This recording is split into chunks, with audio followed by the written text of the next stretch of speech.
good town. We had a lot of good times there and had made a lot of good friends there. Yeah, we did. And you have a And lot. I had, you know, at that time I had quite a bit of family there. My mother and Dad was still there, and John and Emily were still there. Uncle David, Nate, and Uncle Al. David and Nate and Ed were still there. So I had a lot of my family there while we lived there. But Sonny Heisel knew everybody. And He was a everybody's great, business. big, about 6'1" or 2", probably weighed all of 130 pounds. And you could see him walking down the street. He walked like, I can't think of Ichabod Crane maybe. He knew everybody. He, I guess, Midland was what, 5 years old, 6 years old, something like that. But at election time, the candidates would give him cards to deal. Really? And would pay him to do it, you know. Huh. Well, they'd give him a bunch of dough, in 5 minutes he'd be back. They'd give him 5 minutes, he'd be back. Finally, they just had something wrong on here, so they followed him Sunday. He goes to the nearest curb inlet, you know. Just toss him in. Toss him in He the was soup. something else.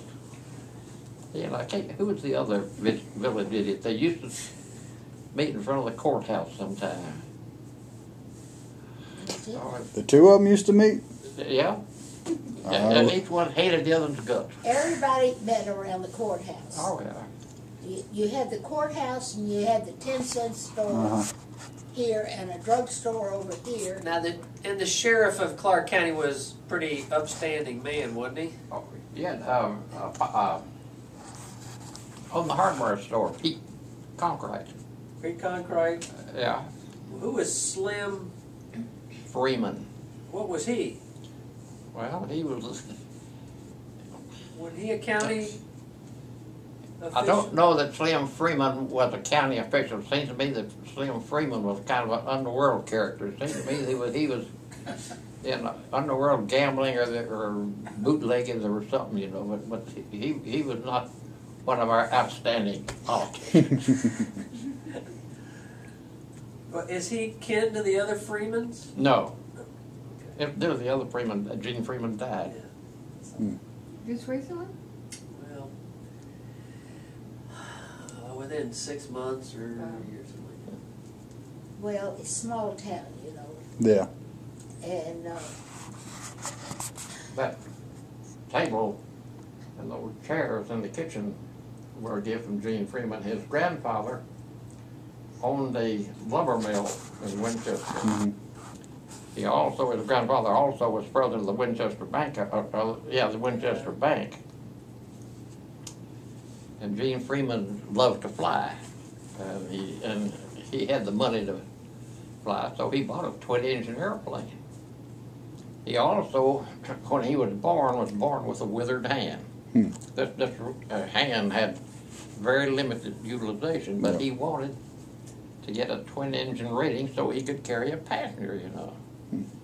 So Gene called me. He says, "Will you come help me?" So I did. I'd meet with him out here at Bowman, and we'd go up. And I had just recently got my ATR, so I knew what all they were demanding of him. And I flew him around and made him do everything he could, make him do everything he's supposed to with the handicap of that hand, you know. So when he finally went up for his rating, he got it. He got it. So he was, you might say, beholden.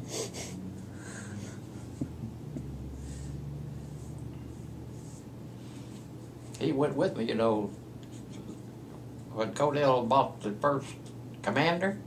Yeah. And I had to go out to